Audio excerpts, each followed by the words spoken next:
এক শাসক যে নিজেকে ঈশ্বর মনে করত, আর এক মানুষ যিনি আল্লাহর পথে দাঁড়ালেন সাহস, ধৈর্য আর ঈমান নিয়ে।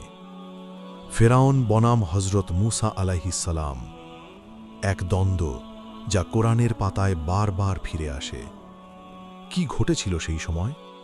কিভাবে আল্লাহর সাহায্যে একজন নবী পৃথিবীর সবচেয়ে শক্তিশালী শাসককে পরাজিত করলেন?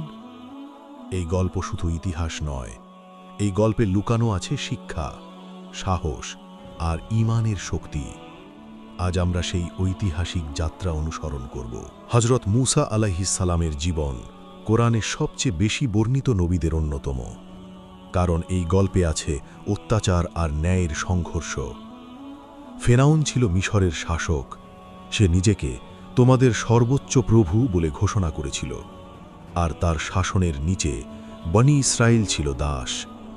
আল্লাহ হজরত মুসা আলাইহিসসালামকে পাঠালেন এই অন্যায়ের বিরুদ্ধে দাঁড়ানোর জন্য।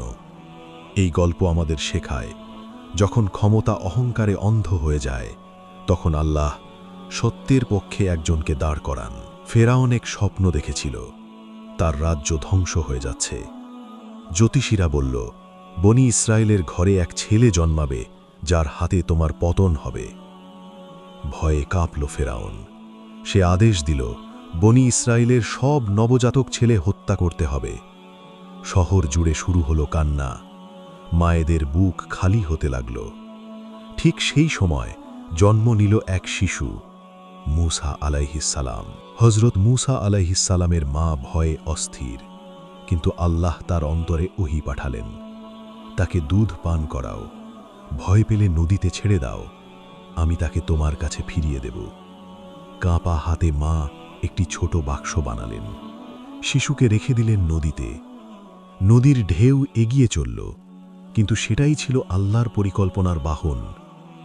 নদী শিশুটিকে নিয়ে গেল ফেরাউনের প্রাসাদের দিকে। ফেরাউনের স্ত্রী শিশুটিকে দেখে বলল, এ আমার ও তোমার চোখের শীতলতা। এইভাবেই মুসা আলাইহিসসালাম ফেরাউনের ঘরেই বড় হতে লাগলেন। কিন্তু আল্লাহর কুদরত, তিনি কারো দুধ গ্রহণ করলেন না। অবশেষে তার নিজের মা দুধ পান করানোর সুযোগ পেলেন। আল্লাহ তার প্রতিশ্রুতি পূরণ করলেন। মুসা আলাইহিসসালাম বড় হলেন।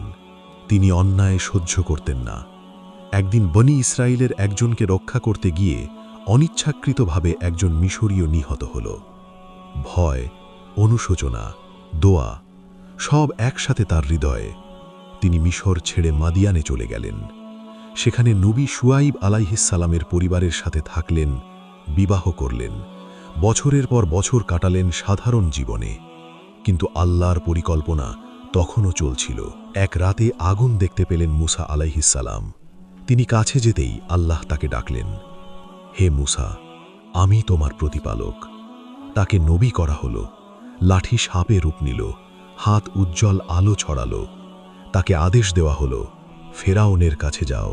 মুসা আলাইহিসসালাম বললেন, বনি ইসরায়েলকে মুক্তি দাও। ফেরাউন হাসল, বলল, আমি কি তোমাদের প্রভু নই? লাঠি সাপ হল, জাদুকররা ঈমান আনল। এরপর একের পর এক নিদর্শন এলো, বন্যা, পঙ্গপাল, উকুন, ব্যাঙ, রক্ত। কিন্তু ফেরাউনের হৃদয় কঠিনই রইল। অবশেষে আল্লাহ আদেশ দিলেন, রাতে বনি ইসরায়েলকে নিয়ে বের হয়ে যাও। ফেরাউন সেনাবাহিনী নিয়ে ধাওয়া করল।